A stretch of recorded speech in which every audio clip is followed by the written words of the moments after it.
Good morning students. आज हम संस्कृत में पढ़ेंगे एकविंशः पाठः नर्मदा। पावन सलिला नर्मदा अस्माकं प्रदेशस्य जीवनदायिनी सरिता अस्ति। अर्थात पवित्र जल से युक्त नर्मदा हमारे प्रदेश की जीवनदात्री नदी है। एषा एव रेवा मेकल सुता दीवीः अनेका नामाभिः प्रसिद्धा। यह रेवा मेकल सुता इत्यादि अनेक नामों से जानी जाती है। अस्याः उभयोः तटयोः अनेकानि तीर्थस्थानानि तपस्विनां आश्रमाश्च सन्ति। इसके दोनों किनारों पर अनेक तीर्थस्थल और साधु संतों के आश्रम हैं। प्राचीन कालादेव अस्याः पावन तट्योः तपस्विनां सिद्धि स्थलानि सन्ति। और प्राचीन काल से ही इसके पवित्र किनारों पर कई तीर्थ स्थान हैं। अतः जनाः नर्मदायाः परिक्रमणं कृत्वा आत्मनं धन्यम पवित्रम च मन्यते। अतः नर्मदा की परिक्रमा करके लोग अपने आप को धन्य और पवित्र समझते हैं। अत्रतयं नैसर्गिकं सौंदर्यमपि दर्शनीयम। और यहाँ स्थित प्राकृतिक सौंदर्य भी देखने योग्य है। अनूपपुर मंडले अमरकंटकम नाम पर्वतो अस्मि।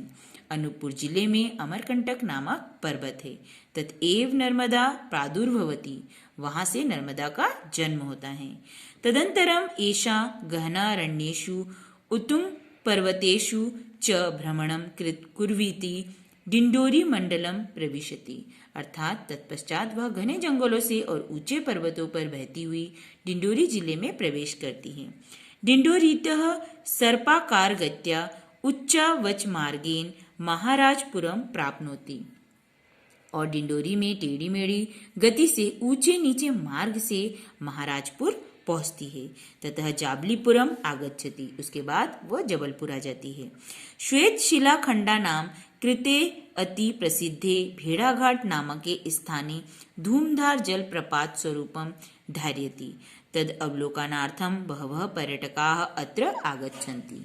तो संगमरमर के पत्थरों के लिए अत्यधिक प्रसिद्ध भेड़ाघाट नामक स्थान पर धुआंधार जलप्रपात के रूप में अवतरित होती है और इसे देखने के लिए अनेक पर्यटक दर्शक यहाँ आते हैं। जाबलीपुरतः ब्रह्मांड घटम आयाति ततः अनेक क्षेत्राणि पाव्यन्ति। इयं होशंगाबाद नगरम प्रविशति। उसके बाद जबलपुर से ब्रह्मांड घाट आती है और वहां से अनेक स्थानों को पवित्र करती हुई होशंगाबाद नगर में पहुंचती है। अत्रतयम सेठानी घाट इति स्थानम प्रसिद्धम। यहाँ का सेठानी घाट स्थान भी बहुत अधिक प्रसिद्ध है। अस्मिन् नगरे अस्याः तटे अनेके देवालयाः आश्रमाश्च सन्ति। यहाँ के सेठानी घाट स्थान प्रसिद्ध है और इस नगर के किनारे अनेक मंदिर और आश्रम हैं। अत्र भक्ते किताः प्रार्थनाः घंटानादाश्च अहर्निशं श्रूयन्ते। यहाँ भक्तों द्वारा की गई प्रार्थना और घंटा की आवाज दिन रात सुनाई देती है। ततो वेगवती एषा तरंगिनी ओंकारेश्वर नगरम प्रविशति। और यहाँ शीघ्रगामी नदी वहां से ओंकारेश्वर नगर को स्पर्श करती है। अत्र अमलेश्वर नाम ज्योतिर्लिंगम समाराध्यन्ति ओंकार इव आकृति धारयति। यहाँ ममलेश्वर नामक ज्योतिर्लिंग की आराधना करती हुई यहाँ ओंकार की तरह आकृति धारण करती है। अत्रैव आदि शंकराचार्यस्य गुरोः गोविंद पादाचार्यस्य पवित्र स्थानम अयस्यति। और यहाँ आदि शंकराचार्य के गुरु गोविंद पादाचार्य का पवित्र स्थान भी है। ततः मंडन मिश्रेण मंडितम मंडलेश्वर नगरमपि एषा मंडयति। वहां से मंडन मिश्र द्वारा विभूषित मंडलेश्वर नगर को भी यह सुशोभित करती है। मंडलेश्वर नगरात महाराज्ञा अहिल्याया सेविते माहिष्मती नगरे अस्याः अति विस्तृतम रूपम दृश्यते। और मंडलेश्वर नगर से महारानी अहिल्या द्वारा पोषित और सेवित माहिष्मती नगर में इसका अति विशाल रूप दृष्टिगोचर होता है।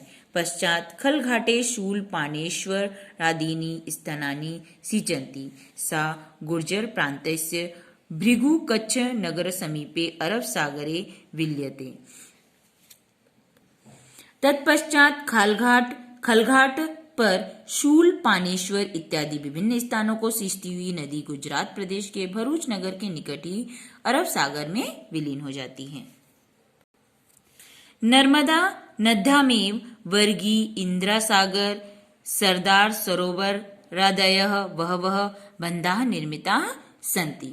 तो नर्मदा नदी पर वर्गी, इंद्रसागर और सरदार सरोवर इत्यादि बहुत से बांधों का निर्माण हुआ है। यावन्तः बंधाः नर्मदा नद्यां सन्ति तावन्तः अन्यासु नदीषु न सन्ति। तो जितने अधिक बांधों का निर्माण नर्मदा नदी के किनारे हुआ है उतने किसी और अन्य नदी के किनारे नहीं हुआ। एभिः बन्धेः विद्युत उत्पादनम, भूमि सेचनम, जल परिवहनम, अभ्यारण्य निर्माणम, पर्यटन स्थल निर्माणम इत्यादयो विविध लाभाः भवन्ति। एतेषां उपकाराणाम हेतु एषा एव। इन बांधों से बिजली उत्पादन, भूमि सिंचाई, जल परिवहन, अभ्यारण्य निर्माण, पर्यटन स्थल का निर्माण विभिन्न लाभ होते हैं। इन सभी उपकारों का हेतु नदी नर्मदा ही है। एषा नाम्न स्मरण मात्रेण पापम अपाकरोति। पुराणेषु अस्याः बहुविध महात्म्यं प्रतिपादितं।